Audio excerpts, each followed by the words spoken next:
du tout son âme damnée pour se concentrer sur Charles Bedeau. Alors si, en plus de Bedeau, on veut parler de Wallis, il faut aller la chercher chez Charles Ingham, en fait, Stéphanie. Avec ce livre qui est une référence, qui a été un best-seller à la fois en Grande-Bretagne et à la fois aux États-Unis, La scandaleuse duchesse de Windsor.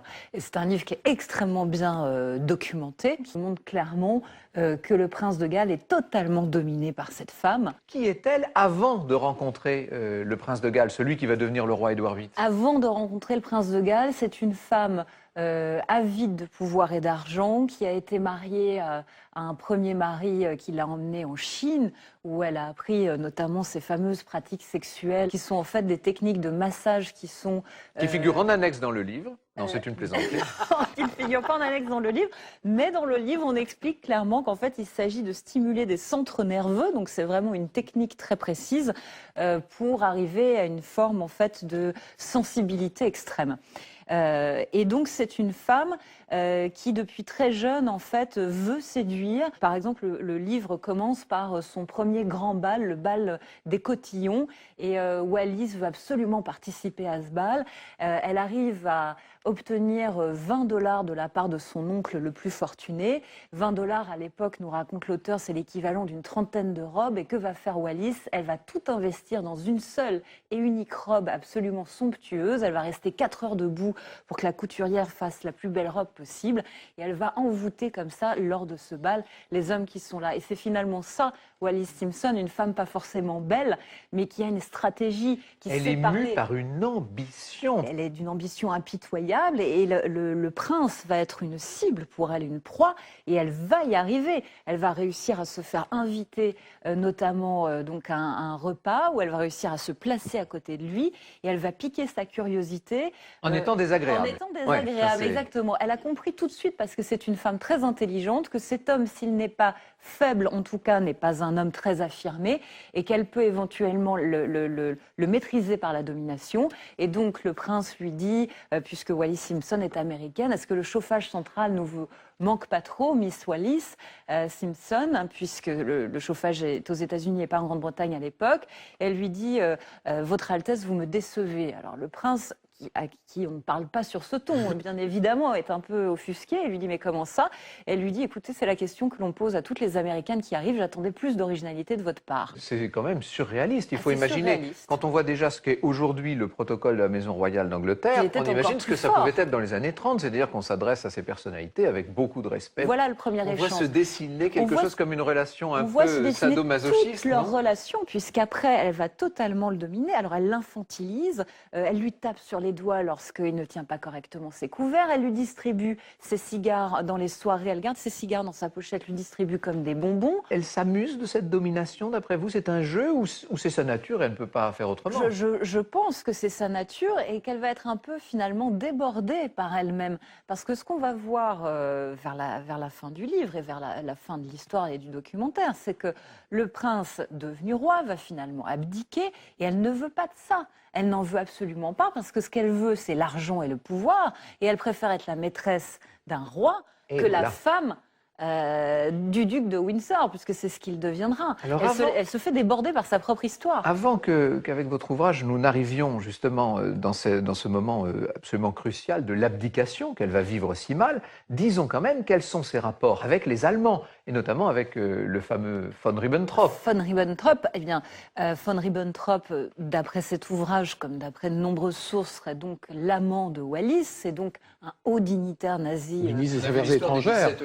Ambassadeur, absolument. Ambassadeur du Reich, futur ministre des Affaires étrangères, négociateur du pacte germano-soviétique, c'est pas rien. Hein. Ce n'est pas rien, et elle a une relation donc intime avec lui, et très visiblement, elle lui transmet des documents et toutes les informations qu'elle peut obtenir, sachant qu'effectivement, elle passe quand même beaucoup de temps dans les demeures royales du prince, qui laisse traîner les dépêches qu'on appelle la boîte aux dépêches rouges, je crois, qui sont quand même les boîtes rouges, on appelle ça. Les boîtes rouges, voilà, des documents très importants, et à tel point les autorités sont tellement persuadées que Wallis va fouiller dans ses papiers et transmettre des informations que le Foreign Office, à un moment, va filtrer les informations qui sont donner à Édouard parce qu'ils se disent que tout ça part. Ce qui veut donc dire, si le Foreign jusqu'à Office Berlin. en vient à trier dans ce qu'on donne ou pas au prince de Galles, c'est qu'on est parfaitement au courant et de ses sympathies à lui et de son influence à elle. Et néanmoins, tout ça va gentiment, tranquillement. Oui, oui. Il finit par succéder à son père. Le voilà donc en 1936 sur le trône d'Angleterre et elle se voit déjà reine, évidemment. Et elle se voit reine et il va y avoir une campagne d'opinion et dans la presse terrible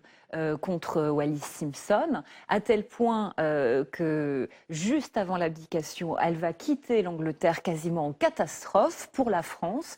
Elle est tellement terrorisée qu'elle va écrire son testament et donc elle part dans cette fuite qui est une véritable débâcle, fuite pendant laquelle elle va passer un dernier coup de fil au prince de Galles, devenu roi, pardon, à ce moment-là, pour le convaincre qu'il ne faut pas qu'il abdique, puisqu'elle ne veut absolument pas de ça.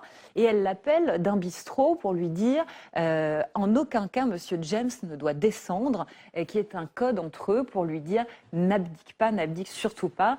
Mais lui abdique tout de même et a décidé qu'il la suivrait partout où elle irait. Dans le film, évidemment, on n'a pas suivi le duc et la duchesse de Windsor jusqu'aux périodes relativement récentes de leur vieillesse. Il ne faut pas oublier qu'ils vivaient ici, j'allais dire, en tout cas à Paris, en France, on les voyait beaucoup. Ils ont été de véritables pivots du tout Paris des années 50, des années 60. Et ce qui est étonnant, c'est que leur relation n'a jamais changé. Elle s'est même plutôt encore un peu durcie. Elle le menait par le bout du nez, si je puis dire. Elle le menait par le bout du nez, et puis c'est une femme qui C'était a un enfant, sa présence, non? Lui, manifestement, prend plaisir à être Ah, c'est humilié. ça, hein. Oui, C'est- puisque c'est- même c'est- dans leurs relations intimes, visiblement, elle joue souvent le rôle d'une nurse et lui-même met des couches. Elle Donc là, l'appelle bébé. Elle on a l'appelle un bébé. stade Et comment on sait d'infantilisation tout ça? totale. Comment on sait des choses pareilles? On apprend des choses incroyables sur la pierre d'Alain, sur...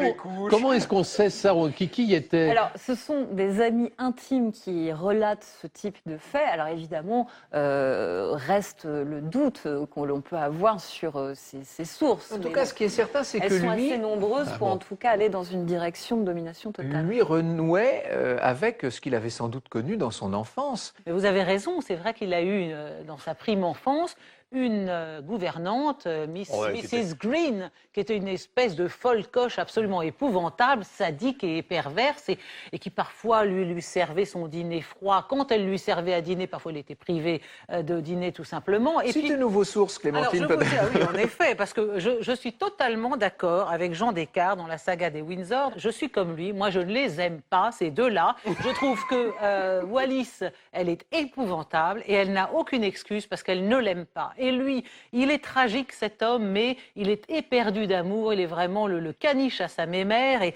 il lui donne la papate à la dame, il est pathétique. Donc je ne les aime ni l'un ni l'autre et donc je suis parfaitement en phase avec ce livre.